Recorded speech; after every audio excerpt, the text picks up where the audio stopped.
क्या लिखा है, f x is a quadratic polynomial. F x एक क्वाड्रेटिक पॉलिनोमियल है और साथ में कंडीशन गिवन है f minus two plus f three equal to zero. इतनी ही कंडीशन क्वेश्चन में गिवन है कि one of the root of f x is minus one. मतलब इस क्वाड्रेटिक का एक रूट क्या गिवन है, x equal to minus one. मतलब x प्लस वन उस क्वाड्रेटिक का बेटा फैक्टर हो जाएगा। तो क्या हम लोग क्या ऐसा सोच सकते हैं कि एफ एक्स बराबर क्या हो जाएगा, x प्लस वन और पी एक्स प्लस क्यू। पहले ये बात समझ में आई, एफ एक्स का एक रूट कौन है, x प्लस वन, और साथ में क्या आ गया पी एक्स प्लस क्यू। आइए सबको क्लियर है यहाँ तक। एफ एक्स, ये एक्स प्लस वन कहाँ से आया, क्योंकि एफ एक्स का एक रूट क्या है, x equal to minus one, तो एक्स प्लस वन उसका फैक्टर हो गया। आइए क्लियर है। अब इस सवाल में कंडीशन दी है, अच्छा क्या पूछा है, sum of the root of this equation. तो इसके बेटा कितने रूट हुए, एक रूट तो हुआ माइनस वन, और इसका एक रूट कौन हुआ, एक्स बराबर माइनस क्यू बाई पी।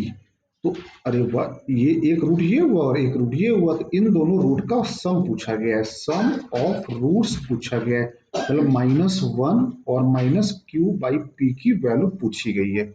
अब क्वेश्चन में इंफॉर्मेशन के नाम पे तो फिर इतनी इंफॉर्मेशन है, f minus two plus f three equal to zero.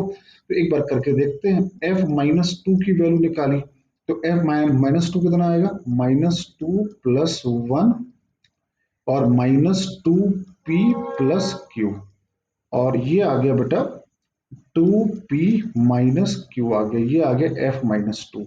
और एफ थ्री की वैल्यू क्या आएगी, four three p plus Q. अब f minus two plus f three की वैल्यू क्वेश्चन में गिवन है जीरो, तो ये कितना है, two p minus q, twelve p plus four q equal to zero. तो कितना आ गया, ट्वेल्व और two fourteen p plus three q. तो यहां से बेटा अगर देखिए तो P बाई क्यू की वैल्यू कितनी आ रही, माइनस थ्री अपॉन फोर्टीन। तो हमको यही चाहिए था। जब P बाई क्यू की value minus three by fourteen है तो Q बाई P की वैल्यू कितनी हो जाएगी, माइनस फोर्टीन अपॉन थ्री। अब ये वैल्यू यहाँ पे डाल देते हैं, तो ये कितना आ जाएगा, minus one plus fourteen upon three. ये कितना आ रहा है, plus 11/3। This is the answer. Sum of the root हम लोग पहले ही निकाल चुके थे, हमको बस क्यू बाई पी की वैल्यू चाहिए थी, और क्यू बाई पी इस कंडीशन के साथ में आंसर आ गया, क्यू बाई पी की वैल्यू। ठीक है,